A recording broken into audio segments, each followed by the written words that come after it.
Hello and welcome to Mind Shifters Radio. I'm Tim Hayes. I'm your host for the first hour. And today is Thursday, March 6th, 2025. As always, we're grateful to everyone who's joining us here today, whether you're listening live or through the archives, as we spend another couple of hours teaching and supporting people in using some of the most powerful, effective, efficient, and accessible tools I've ever encountered. These tools are available absolutely free through the tireless efforts of Dr. Michael and Jeanie Ryce on the website at whyagain.org.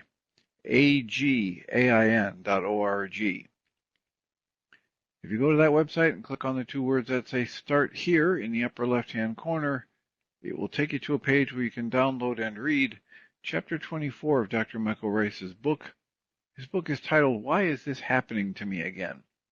And that chapter of the book contains a narrative description and explanation of the primary tool in this work. That tool is called the Reality Management Worksheet, sometimes called the Reality Management Wake-Up Sheet. And it's a tool I've been using to great effect for over 20 years now to improve the quality of my life and most of my relationships, and to turn any negative emotional experience I have into part of the infallible guidance system that each and every one of us has been given. You can also download a whole host of audio files of shows just like this one, where people have been stepped through the worksheet process. And if you choose to listen to them even repeatedly, they can serve as a powerful tutorial for you and help you get maximum benefit from these tools in the shortest amount of time possible. You can also go to your App Store and type in the three words Heartland Aramaic Forgiveness, and if you choose to do that before you're done typing the word forgiveness, you'll see the glowing heart icon. If you tap on that, it will let you download a completely free and private app that contains the Reality Management Worksheet. It contains an abbreviated version of that worksheet process, and it contains a copy of the Dragon Klingon game, which is a wonderful way to introduce these tools to even younger audiences. We hope people do all of that soon and often, primarily because it tends to improve the quality of people's lives the more they actively apply these tools in their lives, and secondarily because it tends to prompt comments, questions, answers, and testimonials. If you have any of those to share with us, please do so. Send me an email at tjh@mindshifters-academy.org, or you can email Jeanie at jeanie@whyagain.org. That's whyagain.org.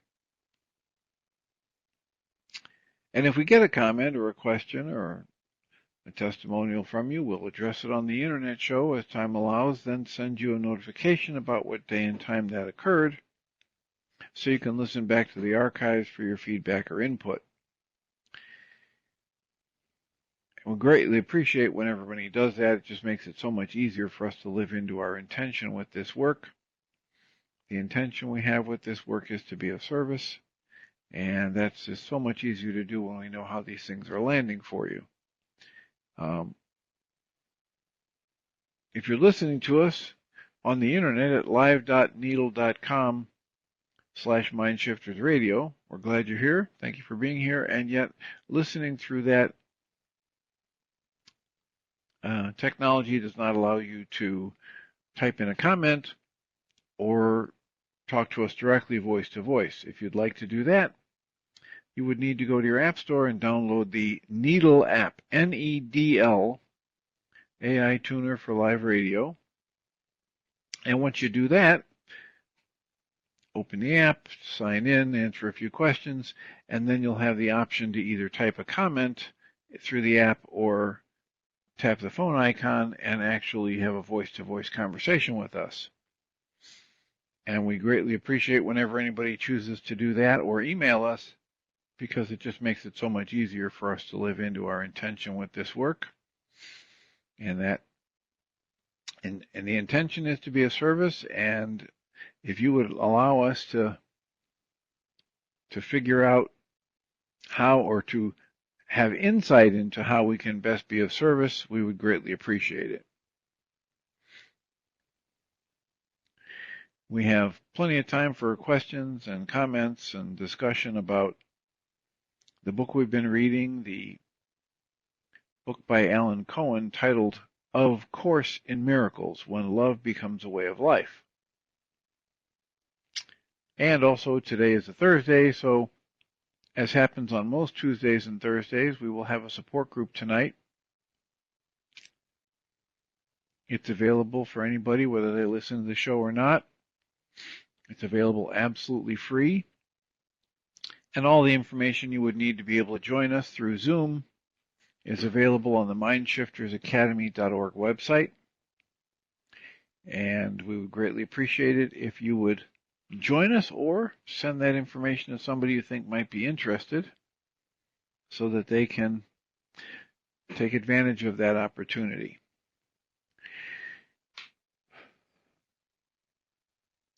Pretty sure that yesterday, as I was wrapping up the show and people were not raising a hand or commenting in the app, that I had begun reading the Beatitudes, both the original King James version, both the King James version of the Beatitudes and the new translation / interpretation that's offered by J.M. And it's not brand new, but it's, it's newer than the King James version of the Bible. And the essence of that is, again, it's just a reinforcement of what we're already teaching, what we've already discovered is highly effective, and that is that if I can breathe and focus in a very controlled way and get myself centered and realize I'm the one creating my emotions, then when I have an emotional state that is agitated or unpleasant in any way, then fairly easily redirect my focus to inside myself and start asking questions about how is it that I'm creating this experience that I don't like. And I might even decide to use tools to dismantle the process I'm using or dismantle the trauma energy underneath that has me generating this emotion and physical response that I don't want. So as I was wrapping up the show yesterday, I believe I had just read the first 3 Beatitudes from both the King James Version and the new translation or interpretation offered by J.M. And again, J.M. is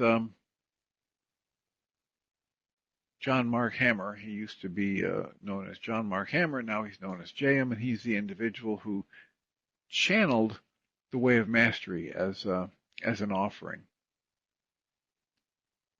So just to finish that up, I'm going to go back and read his offering, both the King James Version of the other Beatitudes and his offering of a new translation or a new interpretation. And to begin with, the first one says, when you're upset, now is the ripe time, the perfect moment to make your home in the breathing unity. Turn the focus inside, focus on your breathing, soften and breathe, and ask to be shown. And then the fertile soil of the queendom will birth your clear guidance. And then, as you continue to do that, and continue to breathe and allow what's inside of you to soften and come up, you will be restored if you allow your inner pain to surface. And those who touch that place where love carries them to greater wholeness will have that reward. And then the third one says, having made soft what was rigid within, being willing to breathe and soften and allow things to bubble up, maybe things that I've been pushing away and not wanting to look at for decades. A new ripeness shall bring renewed inspiration. You'll get more insights into the dynamics, you'll get more confident strength flowing through you, and you'll be better able to handle whatever arises. The fourth beatitude says, "Blessed are they which do hunger and thirst after righteousness, for they shall be filled."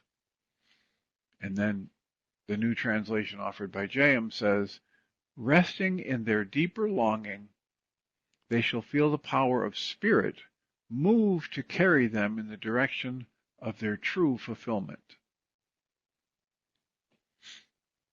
Beatitude 5 from the King James Version of the Bible says, "Blessed are the merciful, for they shall obtain mercy." The new interpretation offered by J.M. is, "Restored in union with radiant love, it shall begin to extend from their own heart center, blessing others through their creations." So again, if you feel yourself getting upset and you decide to calm down and take a time out from whatever's going on, turn the focus inside yourself and breathe in a conscious, controlled way, and allow whatever's inside of you to surface and just sit with it lovingly, compassionately, like you would with a wounded child, and breathe and allow the memories, the associations, the negative thoughts to arise, and see them as false, and just keep breathing. You're going to get into conscious connection with your true nature as love. And then eventually, as you're restored in the union with that conscious connection to your source's radiant love, it starts to extend out from you, blessing everyone and everything around you. The sixth beatitude says, "Blessed are the pure of heart, for they shall see God," from the King James Version of the Bible. And the new interpretation is offered as, "Wise are they who are consistently restored in this way. Like flashes of lightning, God will increasingly reveal itself in the depth of their soul." So if you allow this, to my eye and ear, resonates deeply with one of the sayings from the Thomas Gospels, where it says, if you bring out what is within you will heal you. If you don't bring out what is within you will destroy you. And so that same wisdom from the Thomas Gospels is here in this new understanding of the Beatitudes.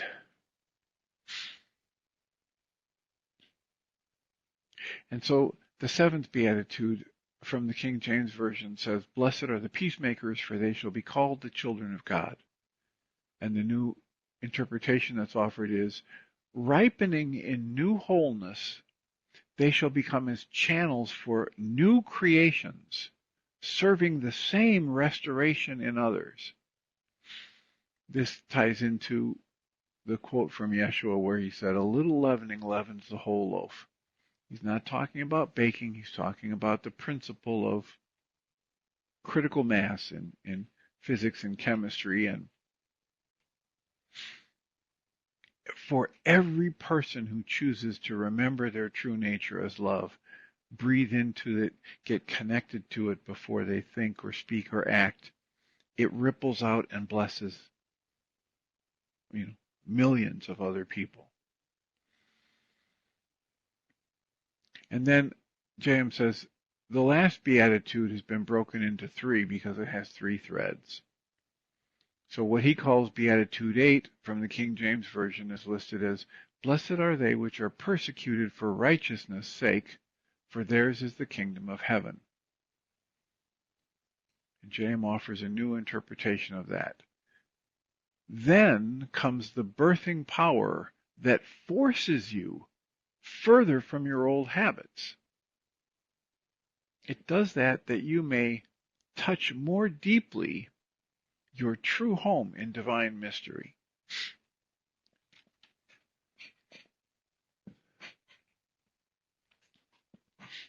So the way I interpret this is to say, listen, if you're walking around on autopilot, if you're walking around numbing yourself out to your emotions, if you're using probably one of the most common distractions in our culture.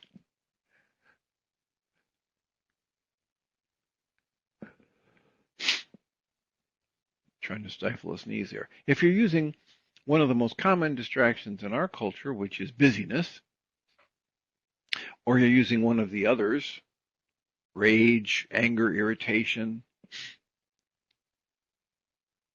alcohol, other drugs, etc., then you don't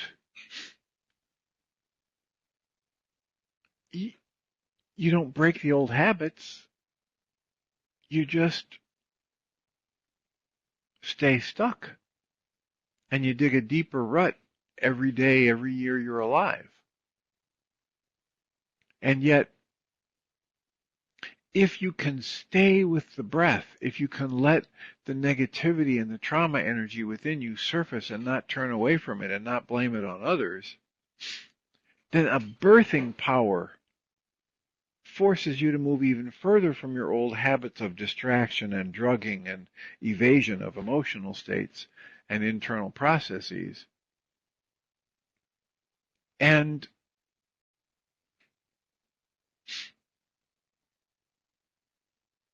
you get to touch more deeply your true home in divine mystery. You get to discover things when you're not approaching things from the position of, I know what's right, I know what's wrong, I know that they're to blame for my upset. You approach things from the perspective of open questioning and asking to be taught. Then you learn more about the divine mystery that gives birth to you and your true nature.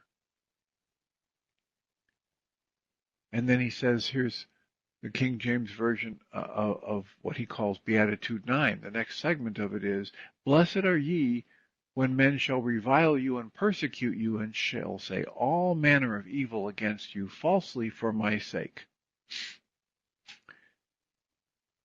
And J.M. offers this interpretation of those words from the ancient Aramaic. Others will project, attack with vicious words, or even separate from you, simply because your creations threaten them.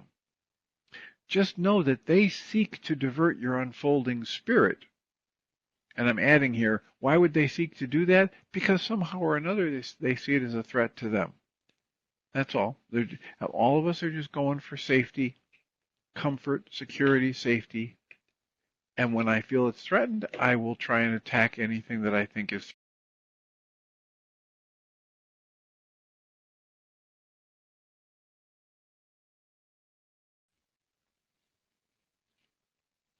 So when the King James Version says, blessed are they who, when people revile them, they persecute them and say all manner of negative things about them falsely for my sake, that's a blessing. The New Interpretation says, listen, others will project an attack with vicious words or even separate from you because they've mistaken what you're extending as love and creation as a threat to them. And they seek to divert your unfolding spirit. The last segment of that last Beatitude from the King James Version reads, rejoice and be exceedingly glad, for great is your reward in heaven. For so persecuted they the prophets which were before you. In other words, everybody who's gone before you, who's awakened, who's seen their true nature, who's chosen to be in the world and not of the world, has been attacked in a similar manner. J.M. offers a new interpretation of that last segment. He says, resolve to increase your radiant awareness. Don't hide your light under a bushel basket. Don't give in to people who seek to divert your unfolding spirit. Stay with the process of breathing, softening, and reconnecting inside yourself to your true nature, and then extending that. Extending it as you ask to be taught How is it yours in this moment to bless yourself and others, or bless all of creation? So, as you resolve to increase your radiant awareness, you'll be dissolving the last vestiges of fear. And as your awareness of your union with your Creator matures fully, and then it says, everyone before you who awakened to divine purpose likewise passed through this final learning. So if we're walking around in a fog, in a funk, loaded down with anxiety or depression, thinking that the answer is something to do with buying something or having sex with somebody or getting a different relationship or a different car, we're stuck in an old pattern of thought, an old rut, which has never served us well. And yet we just keep doing it because that's what's programmed into us. It's like what Guy Finley says. There's this mechanical level of mind that just does what it's programmed to do. And it won't ever stop doing what it's programmed to do until something happens. Here's what he says has to happen. The mind itself needs to wake up and discover that the mind is the source of its pain, not the solution to its pain. So if I am willing to experience upset without blaming it on anyone else, without trying to run away and avoid it, just understand that all of the upsets that I experience mentally and emotionally are internally created. And if I'm willing to breathe and soften and sit with them, just like we were talking about yesterday, Jill Bolte Taylor is doing significant research that is validated by others that says, you know what, if you breathe and soften and get gentle with your own thoughts toward yourself and allow these negative emotions to be there, they will pass in 60 to 90 seconds. And that's the opposite of what most of us are taught. Most of us are taught we better do something, right? This ties into the book we were reading before this with Thich Nhat Hanh, where he says, hey, don't just do something, stand there, slow down, breathe, get centered in your own experience of life in this moment. Don't race around trying to fix it or change it. And then from that position of being awake, being aware, and asking, rather than telling the world what it should be doing, asking the world, what's mine to do here, you can get informed, you can get inspired to solutions that you can't get any other way, that your intellect can't give you, because as the Way of Mastery points out, my intellect only contains what has been shoved into it. My intellect only contains the thoughts and the beliefs, the structure for expressing them that we call language, and all of that's been programmed into it. There's no true creativity in the intellect. Michael Ryce calls it the 9-bit mind, the carbon-based memory. This is the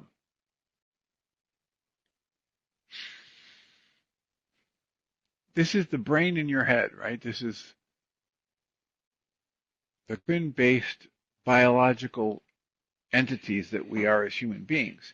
And Michael Ryce says the brain in your head is just like a hard drive in a computer. All it can do is record what's been put into it, and then when it's told to, spit it back out. And just like a computer and a keyboard and a hard drive, the intellect cannot devise creative solutions. It doesn't have that capacity. It is a very simple, limited tool. It works very well for the way it's been designed to work. But it's just, it's like Michael Ryce tells the story of the person who was absolutely convinced that his driveway could never be replaced. It was old and broken, and he was convinced that it could never be replaced because for years he'd sent his workers out at their lunch hour to try and get rid of the driveway, the old driveway, the concrete, the asphalt, whatever. But he sent them out there with toothpicks. For years, people were scratching away at one little corner, and nothing had been accomplished. So he was, infuriated when he saw somebody advertise for driveway removal because he said, this is false advertising. I know from my personal experience, you cannot remove a driveway. So he called the place to yell at him, and the guy said, I don't know what you're talking about, buddy, but I've got bulldozers over here, and if you call me and tell me that you want your driveway removed, we'll schedule a day and get it done in less than a day. So if we have the tools, if we have the awareness of where to look at the cause level rather than the effect level, and if we're willing to apply those tools, we can accomplish a tremendous amount. But the tool to use to get rid of your drama and trauma from the past and negative beliefs about yourself and the trauma energy you've downloaded from, near-death car accidents or losing a family member or being raised by somebody who's alcoholic or a rageaholic. The tool to remove that from your system is not your intellect. I'm trying to turn on the microphone for Susan Bingham. Susan, are you there? Hi, I'm here. Yep. Finish your sentence is not. I think. I didn't hear the end of the sentence you were just saying. Okay, so that just happened because I turned on your microphone. I did finish the sentence. I said, the tool for doing that is not your intellect. The tool for doing that is connecting with your true nature and asking to be taught and allowing inspiration, insight, intuition to come forth from something other than your conscious logical mind. Mm-hmm. So let me ask, did you get a text message about today's show? No. Yeah, me neither. I had gone and signed up again, as we mentioned yesterday. Yeah. It isn't really, is it necessary because people use that to listen but not interact? And you want to keep that going for that reason? Because, once we know that Needle is going to be there most of the time, we just tune in. I don't even look for the text. Right. And it's a major promotional feature. I see. That they have, that because a lot of people are not as committed or focused to being here on the call or listening as you are. It's sort of like, a reminder of an appointment or something. Right, because exactly.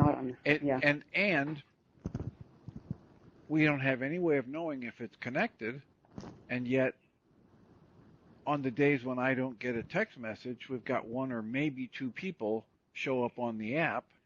And on the days when I get a text message, it could be 9 or 10, 6, 9, or 10. Oh, well, that is a big difference. Yeah, it sounds as if it needs to be fiddled with from Allende's perspective, Allende, or his engineers, yeah. Yeah. So, right. What else is on your mind? How can we support you today? Well, I've been thinking about everything you've been saying points to the softening, the allowing, the being open, and that takes you out of thinking automatically. But I went back in my mind as you were talking to that thing I sent you by Richard Rohr about how anger really is probably something covering sorrow, sadness, and Michael has always talked about anger as an addiction, and suddenly it clicked in, An addiction is something that keeps you from facing what's really going on or being aware of what's really going on. It's an anesthetic and a drug. And I think he's right. But then I was thinking, well, here we have anger, and if sorrow is underneath it, I can really relate to that. But what are we sorry about? Well, we could name a gazillion things which are probably substitutes, valid in themselves on a certain level, but substitutes for something else. And the something else is probably the fact that we're in separate bodies for a period of time, and we're experiencing ourselves as not connected to other people or nature or our own selves, and so then we get nervous, we get sad or scared, and then we get mad. That might be the sequence. It seems as if the root of all ills is the perception that we are separate. And if we didn't feel that way, if we could feel connection or somehow get it, that we're connected, a lot of all of that would go away. And then, of course, the tools, just if we need them, to find our way. In fact, that's what the tools do. They help us find our way to connection. So anyway, my mind's just been exploding all around the edges with what you've been talking about, and these Beatitudes are perfect. Not only is it, yesterday was Ash Wednesday for people who observe in that way, but as soon as that kind of opening happens, it seems as if we experience synchronicities. And like, for instance, my daughter called me the other day and she said there have been so many strange little connections happening. My husband was getting his lunch ready to go to work in the emergency room. He's an emergency room children's intensivist. There's another way of saying that, and I don't remember it. He works with emergencies in kids. And he was putting his lunch together, a sandwich and 2 clementines. And he got the idea that he should put in 2 more clementines. And without thinking much, he just stuck in 2 more clementines, gets to the hospital, finds a mother frantic because her little boy is having a diabetic attack. And he is refusing to eat because he just doesn't like to eat anything, and he's very sick. And the doctor says, well, what does he like? And she said, well, he really loves clementines. Well, you can see where this went. He said, well, I have some in my lunch. And she said, oh, no, I don't want you to give me your lunch. And he said, no, but the weird thing is I added 2 this morning because I think these are meant for your son. And the son ate them and, corrected. His sugar balanced, and he corrected one of those things. And there have been tons of those things lately, partly because I've been thinking if I'm mad or want to get back at somebody, and I have been. Michael Bennett, who was in our house for 2 years, has been awful to us. And I think I just can't let this. I've got to let and breathe through this and say prayers for him and see him as innocent. And I do see him as innocent, but I can't get to him. I can't get through to him, which is frustrating. And that's another one of my things, but it's all coming. So many things feel as if they're coming together. I have other stories too, if you want to hear them. But anyway, I'll stop talking. You mean stories about coincidences? Yeah, just wonderful little things. Well, and they're what, Jung would call synchronicity. So it's not a coincidence at all. It's the way life is unfolding. Yeah. And you've probably heard me say over the years that, for a lot of years of my life, first 45 of them, and training in a doctorate in psychology and all that good stuff, I was under the impression that my emotions were caused by the experiences around me, the people around me, the life events, etc. Right. And when I realized that wasn't the case, and I could actually make a change in that process by training myself to look for the earliest possible warning sign that something was amiss, and as soon as that went off, I'd call the timeout, take that calming breath we've been talking about, and then turn the focus inside and ask myself, hey, how am I creating this, or what am I making this situation mean? The end result of me practicing that for years has been that as I sit here today, I experience the tiniest fraction of negative emotions in my life that I did before I began that practice. Right. And I see more little miracles, coincidences, synchronicities, whatever you want to call them, than I ever did before. Yeah. And my hunch is that I'm seeing them more now, but they were always there. Right. And that when I'm in my righteous indignation and my anger about how this is horrible that this happened and this shouldn't be happening and life is wrong, and my field of vision is so narrow, it's so focused on how I'm right and the world is wrong, that I can't possibly see all of the wonderful little miracles, coincidences, synchronicities, whatever you want to call them. So my hunch is they were always there. I just never saw them. Yeah. Or rarely saw them. And I have just continued the practice, enjoying the fact that usually a day doesn't go by that I don't say, wow, that's perfect. That's just amazing. And often from something that I never would have chosen, that's going to cost me money, or it's going to cost me time, or it's going to cost me discomfort physically, and yet it leads to something that's even better than I could have imagined. Mm-hmm.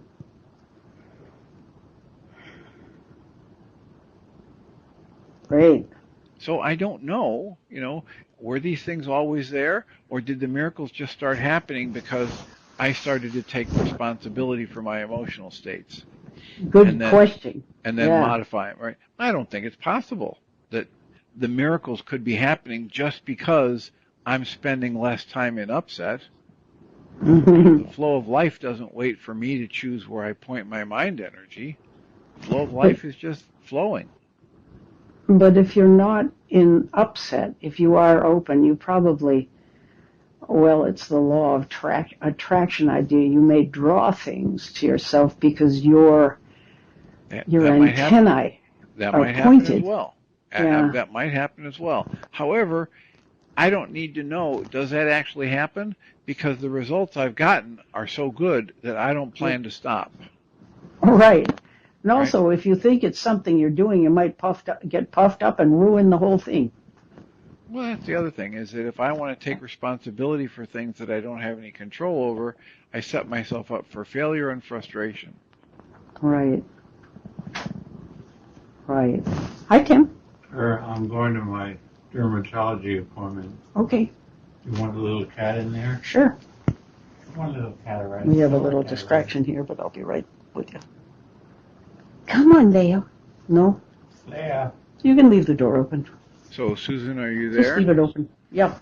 I'm here. I'm negotiating a cat situation, but I'm right here. Yeah.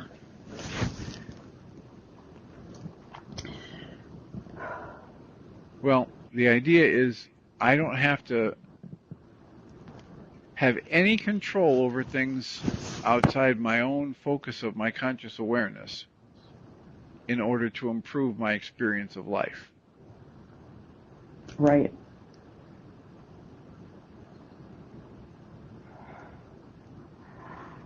And with a little bit of application of these tools, at the earliest warning sign of upset, I'm able to affect powerful change effectively and even more and more efficiently over time in my emotional state. I was thinking about the fact the other day you talked about the fact that you had good parents, very good parenting, loving household. And I've often thought to myself, the reason I went into becoming a therapist is because I needed therapy very badly and went to a good therapist and was so astounded by the help I got that I thought I'd like to study that. And so I took a tangent from my musical endeavors and went back to school. And So I've always assumed that other people became therapists because it's like an oyster. They got the rock in there and it became a pearl, but there was an irritant to start off. And it sounds as if you didn't have that, but maybe that's a mistaken thing too. I mean, life gives us irritants. And you had a good start, but you still had things that were puzzling or painful. I'm currently reading the book by Carol Look about she's calling her book The Yes Code. Uh-huh. And Carol was she was a business person who was racked with misery because of her family, both parents alcoholic, etc. And so she says in her book that, I don't know whether she says most or all therapists go into therapy to try and find answers for their own issues. Right. And I can tell you that even if I'm the only one that's ever done it, that's not why I'm in therapy or why I chose to pursue it. And so while it may be a very common pattern, it's not the only reason. Some people are in this field because it fits their natural skill set, and they feel they have a lot to offer, and they were raised in families where helping is, the common currency of good relationship.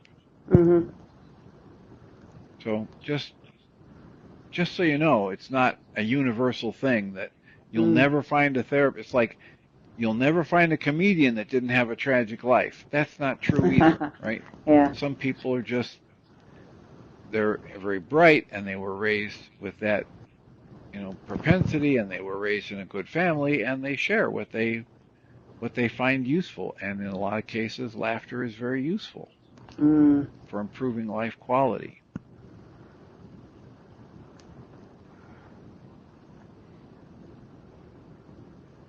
And Carol, eventually, because she was in a family treatment program for her mother's alcoholism, she, had this experience where one of the therapists was telling her all about these tragedies in her life, and yet she stood up there on stage and seemed happy and content and well-adjusted, and Carol thought, I want that. Yeah. I want to help people like she's helping people, and I want that. So then she jumped out of the corporate world to getting a social work degree and becoming a therapist, and then worked in a while, hypnosis and other things, and she was okay at it, good, not great. And then she stumbled across the EFT tapping and became motivated to work with Gary Craig, who was the guy that created it, and she was one of the founding people that he labeled as, a master EFT therapist.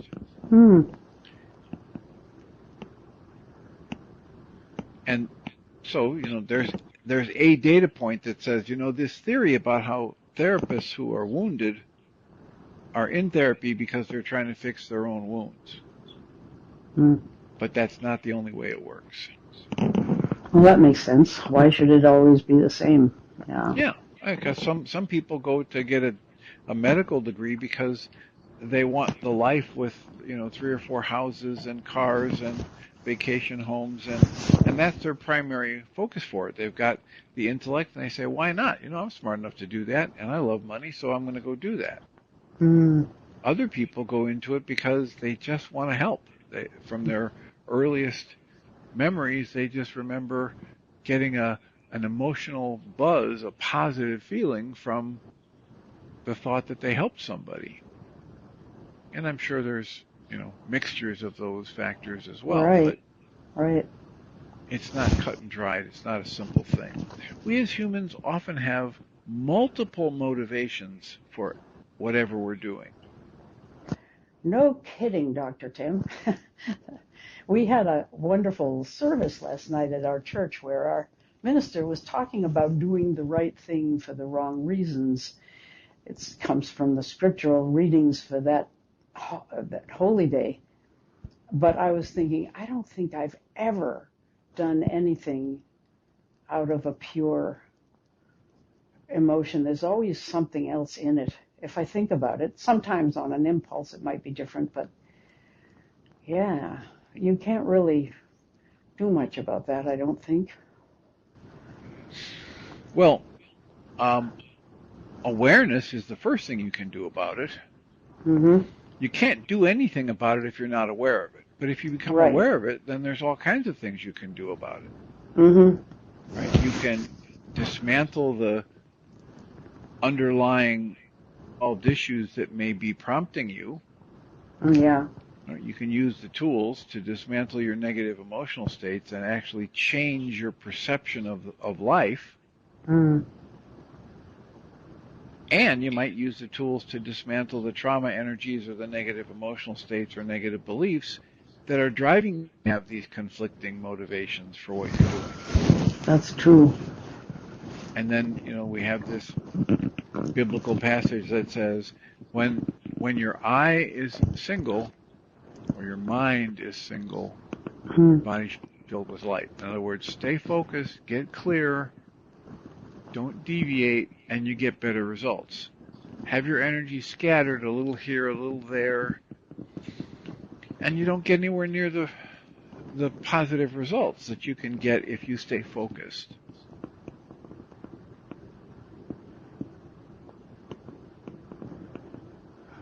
So,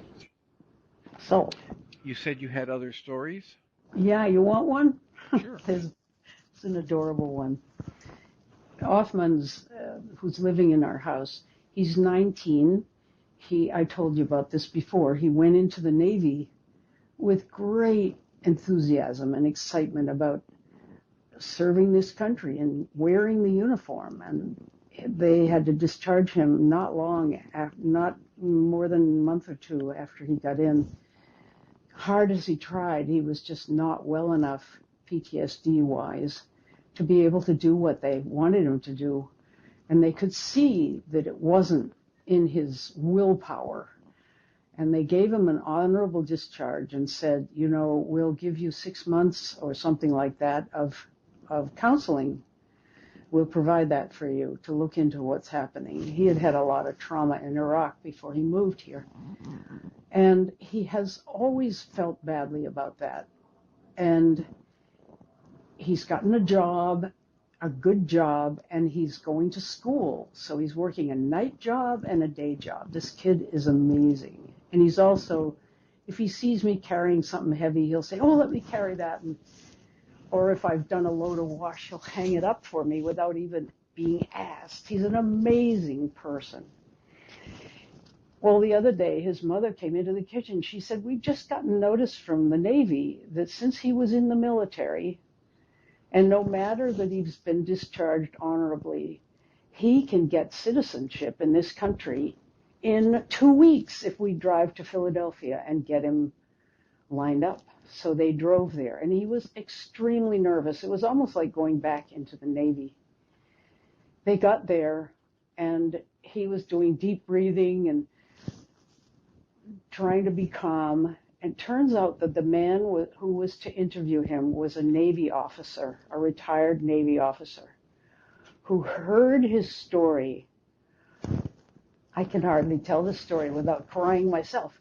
He went in there, and for 2 hours they discussed. This was like the miraculous counseling. The Navy officer talked to him, said, I can see you're a smart, energetic, and very good man. And I'm going to give you this, citizenship. And there are also, I hope these remain there since this new administration, but he has health coverage, all kinds of other benefits because he was in the military. And he came out of that office. The two of them had cried in there over experiences they had had. And he came out just so happy that the way was clear for him to get his citizenship. And he said, I can feel as proud of that as being in the Navy. I'm just so excited. So in 2 weeks, we're going to this, I don't know where it is, ceremony to swear him in as a citizen of the United States. And he's very proud of this country. I'm glad he is. But don't you think that's just a great story? Wonderful. Wonderful. And I thank you for sharing it with us. That's, there are wonderful things like that happening all over the place all the time. It's one of the things that I keep reminding people in the support groups and on the internet show and in my caseload that I work with. I keep reminding people, look, this is not having my head in the sand to say there's more going on than there is gunky or evil or bad stuff. I'm not denying, the war in Ukraine and the Gaza situation and hungry people's country. I'm not denying any of that. I'm just saying that that's not all that's going on by a long shot. There's always far more good going on this planet than there is anything that you would label bad or wrong or evil. Right. And we don't have the ability to wipe out all the bad or wrong or evil, and yet we do have the choice moment to moment about what we focus our mind energy on. And as you've heard me say so many times, that's what creates my experience of life. What am I going to focus on? Am I going to pay attention when my thoughts drift over to the negative and then generate the negative emotional states that I don't really want to have? Right. And if I'm aware of that, if I'm seeing it happen, if I'm paying attention, I can call my attention back. And as Guy Finley says, as goes my attention, so comes my experience. That leads me to another question. Last night, the mother and I were talking. Her name is Marwa. You met her on one of the groups. She loved the group. It's so busy. She can't be there. But she was telling me how in the middle of the night, she wakes up sometimes. She calls them her demons. They're very frightening, bad nightmares, all kinds of things. And she, with great effort and focus, starts her prayers. And she's Islamic, she's a Muslim, doesn't go to any temple, but it's all inside her. She's got it all there. And she says it's like grinding a locomotive to a halt and forcefully reversing her thoughts and putting her thoughts somewhere else. And as soon as she's got the wheels turning in a better direction, the terrible nightmare thing goes away. But she was asking me, what is that? And I had the same question for you. I remember asking last week, and I don't remember where that discussion went, but I've had the same experience. Hers are much more dramatic, I think, of what she's been through. But she can just crawl her way out of it by force of will and then grace. As soon as it hitches in, she comes around and she's better, and even can go back to sleep, although it's sometimes if she goes back too soon, she's right in the nightmare again. Do you have any knowledge about that? Well, it's not specifically for her, but in general, what's happening in our nightmares is our mind is processing stuff without the filter. Right? I talk to people about it this way. I say, look, just common sense will tell you that what your dreams are is your mental processing, and it's continuing, only it doesn't have the filter. It doesn't have a worry about time. It doesn't have any restrictions on distance. Right? 1 minute I'm in my office in a dream. The next minute we're on a plane traveling somewhere. I didn't have to go to an airport, didn't have to go through TSA, I'm just there. The next minute I'm in a car careening down some mountain road. So the other thing that's happening when I'm sleeping is my ears are still connected to my brain. If I'm in a medium to light sleep phase, somebody slams a car door outside my building and the sound comes radiating through the window or door and it wakes me up. Mm-hmm. Right? It registers in my brain or if somebody comes in and turns on a bright light, even though my eyes are closed, my eyes are still there, they're still functioning and connected to my brain. My brain gets the registered data points that say, hey, the light is on. Oh, yeah. And I awaken. Mm-hmm. So my brain is still working. My brain never goes anywhere. It's always working. It's always on. But what happens when I go to sleep is the part of my mind that's been conditioned to think, don't pick your nose in public, don't pass gas, don't snore, don't drool on yourself, Mm-hmm. oh, what time is it? All those parts of my mind, they're shut off. Mm-hmm. And the rest of my mind is still processing all the stuff I've downloaded. And I download things with rules, right? Like, this is too bad, too scary, too dangerous, too grief-stricken for me to face. So I hide it away from myself when I'm awake. Mm-hmm. I was having a conversation with somebody yesterday about a friend of theirs who never slows down. So when bad things are happening or losses are coming or, trauma in the world that some friend of theirs has cancer or whatever, when that starts happening, what they do is they get even busier and then even busier and even busier. Wow. Because they have this belief that's firmly implanted in their psyche that says, I can't handle negative emotions. Mm. And so her drug of choice is to run away from them. So I've got this belief and I label something that I've lived through as too much, too scary, too overwhelming, etc. And as long as I'm awake, I can keep it hidden from myself. Yeah. But when I go to sleep, that part of my mind that has all those rules active, don't look at this is too much, etc., that goes offline. And so my brain can serve up for me the traumas from the past, the fears I'm generating about the future, the grief from a loss, that at some kind of a subconscious or preconscious level I've decided is too much for me to deal with, and there it is, right up in my face, so to speak, Wow. as Yeah. I'm sleeping. Mm-hmm. And that's what our nightmares come from. Which is why so many people have had success over the years if they learn how to do their dream interpretation and they're willing to write them down and willing to work with somebody they trust, they can uncover what the messages are that their mind is trying to get them to understand, and as soon as they get the message, the nightmares stop. Or as soon as they resolve the trauma energy that's, so solidly rooted in their energy system that's getting resonated, then the nightmares stop because it's not sitting there to fester and get stirred up. Mm.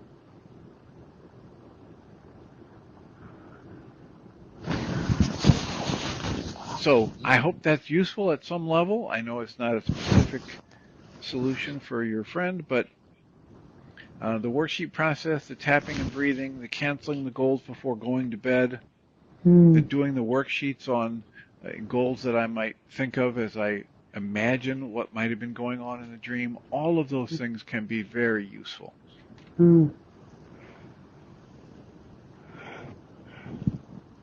Thanks.